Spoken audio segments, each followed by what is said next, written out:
êtes directeur du Front National Jeunesse et vous avez un premier cas qui se pose à vous. Un élu conseiller municipal de Noisy-le-Grand, tout jeune, Front National, vient de se convertir à l'islam et apparemment ça vous pose problème. Il s'appelle Maxence Butté. Alors attention, ce n'est pas la conversion qui nous pose problème.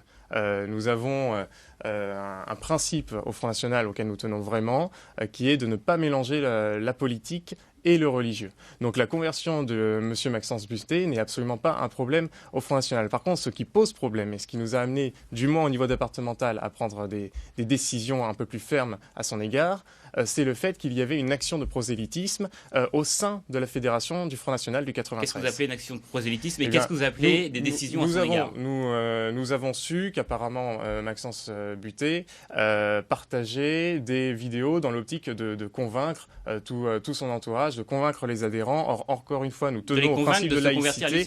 Encore une fois, nous tenons vraiment au principe de laïcité. Nous voulons, nous, une France laïque. Donc, il faut déjà que l'on commence avec nous-mêmes à respecter ce principe-là, qui est de ne pas confondre le politique et le religieux. Mais est-ce que vous auriez eu la même attitude vis-à-vis d'un catholique ? Bien sûr, s'il y avait vraiment une posture de prosélytisme, il y aurait eu les mêmes condamnations et les mêmes décisions prises.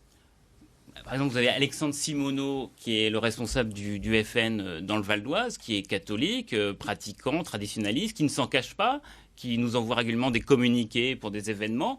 Lui, il est toujours en place. Oui, mais voyez-vous, je ne crois pas, contrairement à M. Butté, que M. Simoneau, lui, diffuse des vidéos et diffuse des textes pour convaincre son entourage de se convertir aussi. Et c'est là qu'est le problème. Mais son entourage, c'est sa sphère privée, c'est sa vie à lui.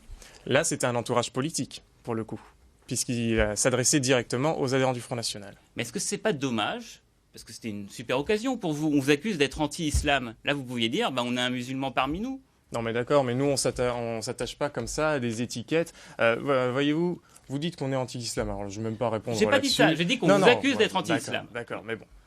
On va même pas s'attarder là-dessus. Oui, non, mais ça existe. En réalité, non, nous avons une seule considération, c'est les Français en tant que tels. On se fiche qu'ils soient musulmans, juifs, chrétiens, athées, on se fiche qu'ils soient roux, blonds, bleus à pois verts. Nous, la seule chose à laquelle on tient, c'est qu'ils soient français et qu'ils aient cet amour de la France en leur cœur. Donc on n'a pas besoin de se justifier ou de créer des sortes de communautés au sein d'un mouvement politique. Pour le coup, des Français musulmans, il y en a plusieurs millions en France. Bien sûr. Et ces millions de Français musulmans, ils sont avant tout français. Et c'est pour ces raisons qu'ils nous rejoignent aussi.